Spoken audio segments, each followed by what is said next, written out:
There was a letter Audrey Hepburn once wrote, but never sent. Not to a former lover, not for the public to see, but to the girl she once was, the one who grew up during wartime, who longed to be loved, and who endured her pain in silence. Years after Audrey left this world, the letter remained a quiet whisper to every woman who has lived, who has lost, and who still chooses to love. This isn't just the story of a letter. It's a message from a heart that learned to be tender, even when the world was never tender in return. Tucked into the gentle hills of Switzerland's Vaud region lies Tolochenaz, a quiet village where time seems to slow beneath the fading light of evening. Red-tiled roofs sleep beneath moss and mist, and among them sits a house named La Paisible, the peaceful one, where Audrey Hepburn chose to spend her final years, far from the spotlight, far from the applause, far from the glittering gaze of a world that once adored her every move. In the small attic of that villa, Audrey found a new rhythm, one of silence, softness, and simple ritual. Each afternoon, she would brew chamomile tea, open an old tin box filled with letters and journals, and write not to reporters, not to fans, but to herself. To the young Dutch girl who once danced barefoot through war-torn streets, who had survived hunger so cruel she once boiled tulip bulbs for food, who had given love freely, and sometimes forgotten to save enough for herself. In 1992, after undergoing emergency surgery for abdominal cancer in Los Angeles, Audrey returned home knowing time was no longer hers to hold. There would be no more UNICEF missions, no film premieres, no red carpets. Just her, a Parker pen with violet ink, and all the words she had never said aloud. That winter, she began to write a letter, undated, unnamed, unsigned. The handwriting trembled slightly, the ink soft and uneven, as if the words themselves had waited too long. It wasn't just the fact that Audrey Hepburn, the global symbol of elegance, had written the letter that made it special. It was the fact that she had never sent it. No one read it, not until years later, when her eldest son, Sean, discovered it pressed gently inside a worn brown leather notebook, buried deep in a desk drawer, resting beside a dried sprig of lavender that turned to powder at the lightest touch. Sean never shared it publicly, but to those he quietly told, it changed how they saw her. Not just a luminous star, but a woman tender scarred and quietly haunted by the one thing she could never quite let go. The story of that letter is not about revealing secrets. It's about listening to the voice that once whispered hope into the hearts of women everywhere. Audrey never sent it, but maybe she wrote it for all of us. No child forgets the shape of a mother bent over in hunger, or the empty chair left behind by a father who never said goodbye. Audrey never spoke much of her childhood. In interviews, she'd smile and say, "We got through it." But beneath that smile lay a chapter etched in silence, longing, and the kind of ache that never quite fades. Her father, Joseph Rustin, left when she was just 6, chasing political dreams and abandoning his wife and daughter in a Europe trembling on the edge of war. Audrey never forgave him, but she never stopped waiting. In one journal she wrote, "I kept imagining he would return, lift me up, carry me in his arms like the closing scene of a ballet." But my stage never had that ending. When the war came, Audrey and her mother, Ella, lived under Nazi occupation in the Netherlands. She changed her name to stay hidden, stopped dancing publicly, and lived on next to nothing. Some days she survived on tulip bulbs and muddy water. Her hair thinned. Her skin turned sallow. Winter curled her into herself like a frightened bird. Yet even then she danced. Not for applause, but for hope for others, not herself. After the war, she traveled to London, dreaming of becoming a ballerina, but malnutrition had taken too much from her body. That dream fell apart quietly, and it was the first time she learned how to swallow her tears without anyone noticing. When you grow up in war, she once said, you don't learn to expect much. You just learn to endure. Those years of loss didn't make her bitter. They made her kind. Not the kind born from softness, but the kind forged in hunger and shadows and choosing love when there was no reason to believe it still existed. In her letter she wrote, "If my daughter lives in peace, I want her to know her mother once lived in fear, but didn't let it define her. I was abandoned, but I still chose love. I once starved until my heart nearly stopped, but I danced, I smiled, and I forgave." The letter wasn't written for headlines. It wasn't an elegy. It was a message to women who had lost, sacrificed, and hidden their tears just to keep going. To Audrey, every scar was a stitch in the fabric of life, and she wore it proudly. Love to Audrey was never just roses and moonlight. It was delicate, but it was brutal too, like those purple tulips of her childhood, beautiful but born from frozen, unsparing soil. She didn't lack suitors. What she lacked was a harbor strong enough to hold her heart. Her first love came just after the war, when she was still all bones and dreams, her hair pulled high, clinging to the hope of becoming a dancer. He was a Dutch boy who had fought in the resistance. They loved in letters, in long walks under amber street lamps, in nervous laughter, still trembling from hunger. One day he left, promising to return. He never did. The first man who taught me love, she wrote, also taught me how to let go. After him, I stopped writing letters. Audrey married twice, first to Mel Ferrer, then to Andrea Dottie. With Ferrer, she found artistic kinship, but not the tenderness she needed. With Dottie, she dreamed of family, but met a loneliness deeper than silence. Loneliness in marriage, she once told a friend, is worse than loneliness in an empty room. What she never regretted were her sons Sean and Luca. They were morning sun through her window laughter that mended broken pieces she thought would never heal. Still, she carried a quiet fear: I chose the wrong men. I worry my pain may have passed through me and settled in my children's hearts. In her letter, she confessed something the world never knew: I once believed love was salvation. But I was wrong. Love without patience or mercy is a shimmering blade. It cut me where no one could see. And when the bleeding stopped, I covered the scars with lipstick. Audrey didn't grow bitter. She grew quiet. She didn't cry when remembering old lovers. But sometimes, alone on a stone bench behind her home, watching lavender bend in the breeze, she closed her eyes for a long time, as if remembering a scent, a sentence left unfinished, a pair of arms that once held her. For Audrey, love was never grand or loud. It was made of small fragments, deep but never fierce, flowing gently like a river through the course of her life. To the world, Audrey Hepburn was an icon: the elegant black dress in Breakfast at Tiffany's, the upward glance filled with fragile strength, the slender voice that carried unshakable resolve. She was remembered as cinema's princess, graceful, perfect, untouched by time. But behind the curtain was a woman who sometimes couldn't bear to look in the mirror after removing her makeup. People love me for the characters I've played, she once said, but sometimes I wonder if they would still love the real me. Behind the glamour was a mother who worried too much, a woman so sensitive that a careless word could leave her in quiet tears. She battled postpartum depression in silence, spent 3 days in bed once, because the emptiness would not let her rise. Yet she smiled for the cameras, walked the red carpets, signed autographs, and bowed her head in gratitude. Audrey never blamed her admirers. She understood they loved the version of her she had built, but sometimes she wished someone would ask, "Are you all right today?" and mean it without the flash of a lens. In the letter she never sent, she wrote, "There were days I smiled all morning, signed hundreds of names, posed for thousands of pictures, and then sat in the bathtub at night soaking my feet and crying, too tired to keep pretending." She didn't fear aging, but she often avoided mirrors, not for vanity, but because the eyes staring back didn't always feel like her own. I see a girl who once danced in bomb shelters, now wearing a crown she never asked to wear. Still, Audrey never let go of kindness. She offered warmth to crew members, strangers, and the children she met in the poorest corners of the world. When asked why she didn't walk away from the spotlight, she simply said, "I think people need gentleness, and if I can give it, I should." She never claimed to be perfect, only human. "I'm not an icon," she once wrote. "I'm just a woman trying to live kindly in a world that kept asking me to be flawless." If there was a role Audrey Hepburn considered her greatest, it wasn't Holly or Eliza. It was being a mother. When Sean was born, she was 31.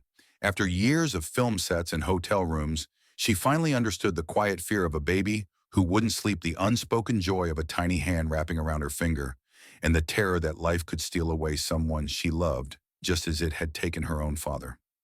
"Being a mother is the only time I've felt truly alive," she once confessed to a friend. "On screen, I followed a script. But with my child, there were no lines, just instinct." Still, motherhood didn't come without guilt. The endless travel, the strain of public life, the cracks in her marriage. She often wondered, was I enough? In her letter, she wrote, "Dearest Sean, if one day you read this, know that I tried. I wasn't always right or soft or quick to listen, but I never loved you any less. My love was quiet, like how I watched you sleep, adjusting your blanket without waking you.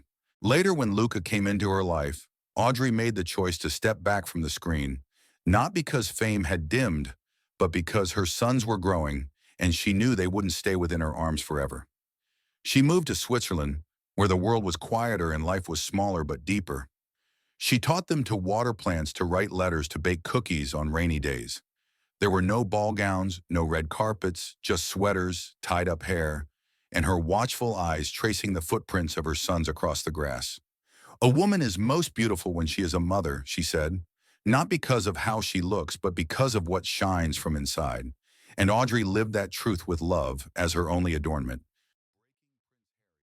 After the lights faded, after the applause stopped, Audrey Hepburn walked a path few would have imagined, becoming a UNICEF Goodwill ambassador. While others spent their twilight years in villas and vintage wine, Audrey packed a suitcase and traveled to places where children drank from muddy rivers, where medicine was a luxury, and the idea of a full meal was a forgotten dream. She went to Ethiopia, Sudan, Bangladesh, and beyond, not for recognition, but because she remembered what hunger felt like. "Hunger is not just in your belly," she wrote. "It is the feeling of being forgotten." Starving children don't just lack food, they lack hope. After Somalia, she came home 10 pounds lighter and sleepless, haunted by the image of children who looked more like broken dolls, their eyes dim, their mouths too weak to cry. She didn't cry on camera, but at home she laid her head on Sean's shoulder and whispered, "My heart feels like it's been torn apart." No one told her to go. No one asked her to ride through dust-filled lands, to drink water sterilized with pills, to sit with mothers who looked like skeletons. She went because she couldn't not go. In her letter she wrote, "Some children didn't know my name, but when I held them, they leaned into me like my own sons once did. And in that moment I knew I wasn't just Sean and Luca's mother. I was a mother to every child who needed love. Beauty," she once said, "isn't in the eyes, it's in how you look at others."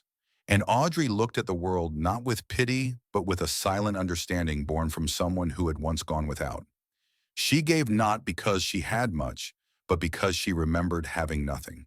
And that made her legacy greater than any award ever could. Winter arrived late to Tolochenaz in 1992.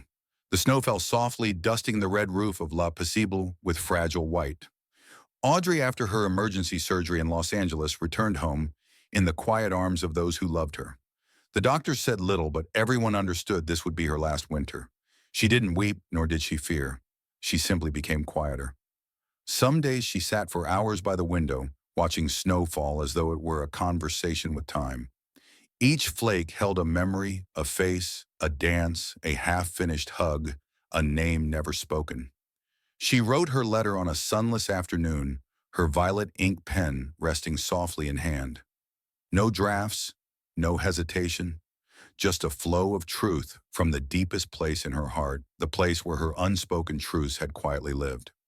"I'm not afraid of death," she wrote. "I only fear I haven't lived kindly enough. I was loved by millions, but the moment that brought me the most peace was when a stranger's child curled into my arms, trusting I was safe." She didn't plan a farewell. Like a dancer leaving the stage, she slipped away, no bow, no curtain call, just quiet. In her final days, she asked for classical music, the scent of lavender, and sometimes to read old letters again. "If you miss me," she told Sean once, "don't look for me in the movies. Find me in a child's eyes or in a kind thing you do. That's where I truly live." That spring came late. The snow lingered. The trees stayed sleeping. And on a quiet January morning, Audrey slipped away peacefully, gently, the way she had lived. 1 week after Audrey's memorial, Sean returned to Paisible. The house felt hollow, the scent of chamomile still faint in the corners, the armchair still holding the gentle shape of where she used to sit. He didn't rush. He moved through each room, slowly pausing at flower pots she once watered, photographs where she held Luca close. Then in the last drawer of her desk, he found a worn brown leather notebook. No lock, no label. Inside, pressed between the pages, a dried sprig of lavender and a letter. The ink, once violet, had smudged slightly. There was no date, no name, just one line at the top: "To the 17-year-old girl who still believes she can save the world with a single dance." Sean read the letter in silence. She had written about war, about hunger, about broken love, and Hollywood loneliness. But mostly she wrote about choosing kindness, even when the world demanded perfection. In her final lines, she didn't apologize. She didn't explain. She wrote, "If my daughter ever reads this, I hope she forgives me not for what I did wrong, but for what I never said. And if someone else finds it, keep it as a reminder in this world. True beauty is kindness." Sean never shared the letter publicly. He kept it as something sacred. And when asked in interviews who his mother really was, he would smile and say, "She lived with the wings of kindness and never needed magic to fly." Audrey Hepburn never imagined she'd leave behind a legacy. She didn't build schools with her name, didn't start a grand foundation, but perhaps it was that very humility that made her unforgettable, not in headlines, but in the quiet hearts of women who had been broken and still kept walking. Her legacy didn't rest in an Oscar. It lived in the way she listened, with her eyes folded, a handkerchief for a stranger in tears, never passed by pain as if it wasn't there. A nurse who once traveled with her in Ethiopia said she held a girl who didn't speak English. She didn't say a word, just held her and stroked her hair. I asked why she didn't speak, and she said, "Sometimes words get in the way. A mother doesn't need language to say I love you." What made Audrey different wasn't her beauty or fame. It was the presence of a heart that never closed. In her letter, she wrote, "If I'm remembered, let it not be for the roles I played, but for how I loved. Not with perfection, but through the cracks where the light got in." She never called herself great, but the ones who don't try to be great often leave the deepest marks. Audrey's mark was not in thunder, but in stillness. Not in strength, but in gentleness. When we remember her, we don't just see a star. We see a mother, a friend, a woman who once lived in shadows but never lost the light inside her. Years after Audrey Hepburn's passing, the world continues to speak of her with reverence, an enduring symbol of grace, a cinematic legend, a tender heart in an often unkind world. But for those who have read or merely heard of the letter, She Never Sent Audrey becomes something even more profound and intimate, not just an icon, but a woman who stumbled, who felt alone, who lived through quiet ache and yet again and again chose love. The world has changed. Social media has made harshness easier.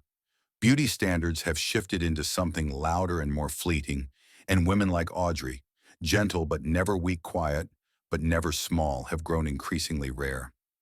It is in this shifting world that her letter becomes more than a relic. It becomes a kind of compass. Perhaps she never sent it because she believed she didn't need to. Perhaps she trusted that time, with its slow, steady unfolding, would tell the story for her. Or perhaps, in the deepest part of her, she understood something timeless, that the most honest things we feel are often not meant for headlines or applause, but simply for the page, as a way to let go, to make peace, to forgive ourselves for what we never said aloud. In the final lines of that letter, she wrote, not with drama, but with truth. If someone happens to find these words after I've gone, please don't pity me. Read them with your heart. And if one day you find yourself feeling fragile, remember this beauty is not in smooth skin or shining hair. It lives in how you treat someone who has nothing to offer you but a hug. This letter, though never mailed, never lost its way. It continues to live in the quiet retellings, in the hearts that feel its softness, in the hands that reach out when it's easier to pull away in every moment. Someone chooses tenderness over cynicism, kindness over judgment, grace over pride. And that is why, more than 30 years later, Audrey Hepburn's unsent letter still matters. It is not merely a personal confession, but a quiet legacy of the generation who lived through hunger, war, and grief, and still walked forward with dignity, still believed in love, still held onto the gentleness the world tried to take from them. It is a hush of light for the women who have seen too much and yet remain open-hearted, who have carried more than their share and still choose softness as strength. Audrey may be gone, but her spirit remains woven through the memory of her voice, the echo of her gaze, and the silent resilience of a letter never addressed yet meant for all of us.